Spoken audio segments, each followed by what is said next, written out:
Welcome to Ichus 369 vlogs. ഇന്നൊരു lunch box റെസിപ്പിയാണ് കേട്ടോ. നല്ല ആവി പറക്കുന്ന ചോറ് ലഞ്ച് ബോക്സിലോട്ട് ഇട്ടിട്ട് അതിൻ്റെ പുറത്ത് കുറച്ച് ബീട്രൂട്ട് തോരൻ വയ്ക്കുകയാണ് കേട്ടോ. ഇച്ചൂസിന് നല്ല ഇഷ്ടമാണ് ബീട്രൂട്ട് തോരൻ. അതിനുശേഷം കുറച്ച് വെണ്ടയ്ക്ക മെഴുക്ക് വരട്ടി.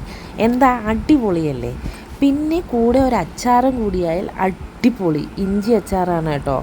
അപ്പോൾ അതിൽ കുറച്ച് ശർക്കര ചേർത്തിട്ടുള്ളത് കൊണ്ട് തന്നെ നല്ല മധുരമാണ്, അവന് ഒരുപാട് ഇഷ്ടമാണ്. പിന്നെ കറിയായിട്ട് ഞാൻ കൊടുത്തു വിടുന്നത് കായും ചേനയും മത്തനും കൂടെ ഉടച്ച് വെച്ച ഒരു കൂട്ടുകറിയാണ് ഞാൻ കൊടുത്തു വിടുന്നത്. ഇതാണ് ഇന്നത്തെ ലഞ്ച് ബോക്സ്. പിന്നെ സ്നാക്സായിട്ട് ഞാൻ കൊടുത്തു വിടുന്നത് ബ്രെഡാണ് കേട്ടോ. ബ്രെഡ് സാൻഡ്വിച്ച്, ക്യാരറ്റും ഉള്ളിയും തക്കാളിയും കൂടെ ഇട്ട് പൊരിച്ച് ഒരു ചീസും കൂടി അതിൻ്റെ അകത്ത് വെച്ച് 2 ബ്രെഡും അപ്പുറവും ഇപ്പുറവും കൂടി വെച്ച് അതൊരു കുഞ്ഞ് സാൻഡ്വിച്ച് ആക്കി കൂടെ കൊടുത്ത് വിടുവാണ്. അപ്പോൾ എങ്ങനെയുണ്ട് എൻ്റെ ലഞ്ച് ബോക്സ്? നിങ്ങൾക്കെല്ലാം ഇഷ്ടമായോ? നിങ്ങളുടെ അഭിപ്രായങ്ങളൊക്കെ പറയുക. അപ്പോൾ നാളെ മറ്റൊരു ലഞ്ച് ബോക്സായി കാണുന്നത് വരേക്കും thank you for watching. Bye bye.